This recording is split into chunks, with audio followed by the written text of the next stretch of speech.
Monday Night Raw has a new announcer, and it's Jimmy Smith. No, it's not this Jimmy Smith. It's not this Jimmy Smith, and it's not Jimmy Smits.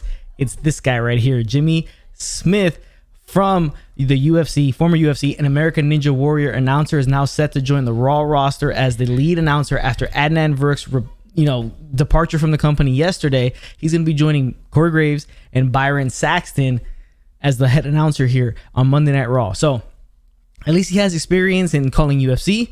I guess American Ninja Warrior. I mean, yeah, he has some experience there, so maybe he comes off a little bit better on television. Maybe his excitement won't be so phony and it'll be more genuine. We'll see what happens. But he has been there as well. So as an analyst for Bellator and the UFC. So he has, experience. So he has experience. Now it says here he started doing WWE NXT work during Takeover Stand and Deliver weekend and recently appeared in a video package to hype Finn Balor versus NXT champion Karrion Kross. So he's obviously, has something to do with WWE. He's a fan of some sort with the pro wrestling, so he's familiar with the product. So I think it'll come off more genuine than Adnan Virk did. I think it'll be a better look.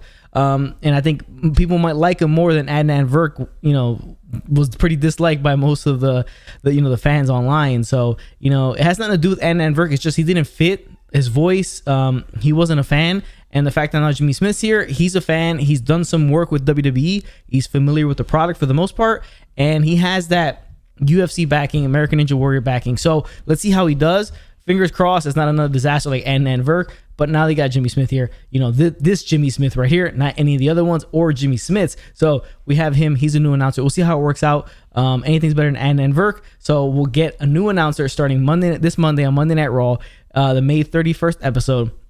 He'll be joining Corey Graves, Byron Saxton on the call for Monday Night Raw. Hopefully, it's a good one. Now, let's get to this next thing here, and it's Jim Ross. Jim Ross responds to the people upset with him for calling Randy Orton, not Kenny Omega, the best wrestler in the world. So remember, we covered this story a couple days ago.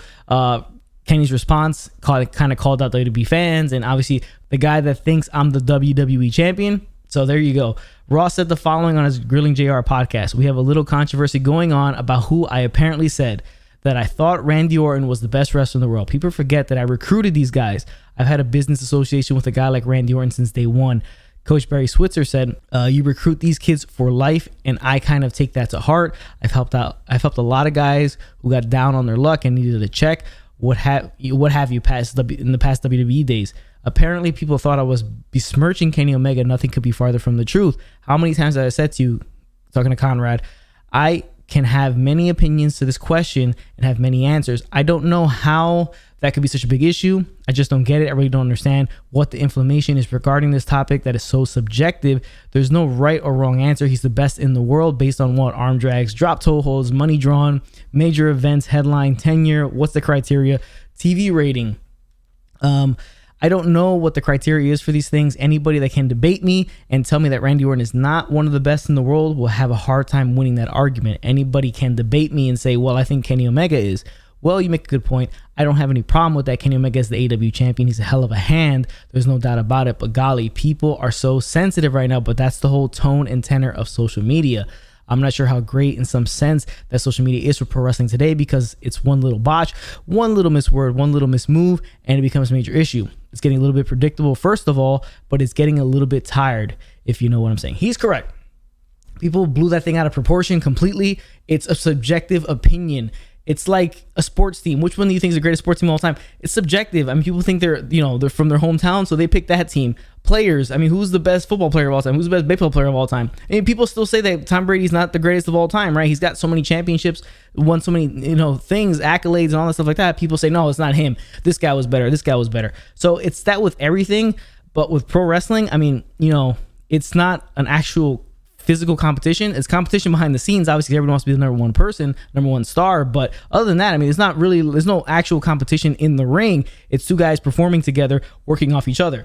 So yeah, people take this stuff so seriously. Just relax. Jim Ross makes his opinion. Obviously, he recruited Randy Orton. He's known Randy Orton. He's known Randy Orton's father. So he has that history with him. He's fonder of him. So he's a little bit biased in that aspect. In that aspect, Kenny Omega is not a WWE guy, so he's not too familiar with him other than the stuff he's done with him in AEW. So obviously he has a lot more tenure with Randy Orton, worked a lot more years with him, that style that Randy Orton does.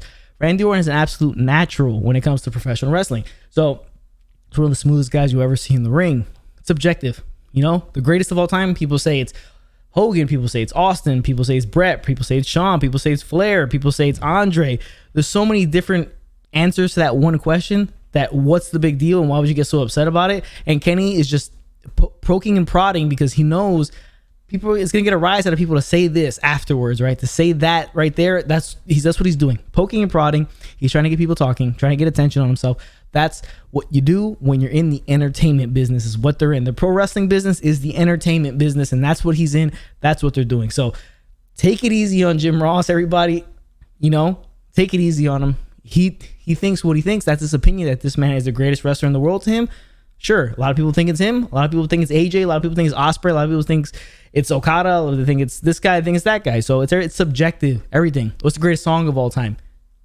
50 people, half of them won't even agree on what's the greatest song of all time. So there you go. I mean, it's all subjective when it comes to all this type of stuff. Let's get to the last story here, and it's about Will Osprey. He provides health update, says things ain't looking good. Terrible news. So remember, Will Osprey had to relinquish the IWGP World Heavyweight Championship because of the neck injury he sustained earlier in the month of May. He said Osprey noted on Twitter that he got an MRI done on his lower back because he feared that he may be dealing with similar issues. Osprey vacated the heavyweight title due to his issues with his neck. He would also tweet, had my physio pop over the house today, and after further digging, I'm now being referred for another MRI on my lower back as well for fears I may have the same issue with my neck. Things aren't looking good, but I'm determined to come back this year. I don't think he's going to come back this year, to be honest with you. If that's the case, neck and back issues, I don't think seems like something quick or he's going to get over quickly. Hopefully he does. It sucked again that he had to vacate it. He just won it. It was a guy you didn't think he was going to win it, but he won it. It was awesome. And they united titles. And he won that title after, Ibushi. So it was good stuff. It was cool to have him as the champion. I think he could have had a lot of fun with it. A lot of interesting things they could have done. Matchups, big spots, big matches for Osprey. But from this tweet, it doesn't look like he's going to come back this year. And if he does, it's going to be very, very late in the year. But again, hopefully he recovers. Hopefully he's okay. He comes back good as new, just like he was before. Doesn't miss a step and immediately gets back in the title picture and tries to win that title back that he never lost. But guys, that's the news and rumors for today. Appreciate you guys for tuning in. Make sure you drop a like on this video, hit the chair in the corner before it hits you first, and sub to the channel. And I'll catch you guys on the next one. Stay tuned for tomorrow, 7:30 p.m. News and rumors again. Remember that. And I got a banger still in the works for you guys. A little HBK video for you guys. So stay tuned for that one. I'll catch you guys on the next one.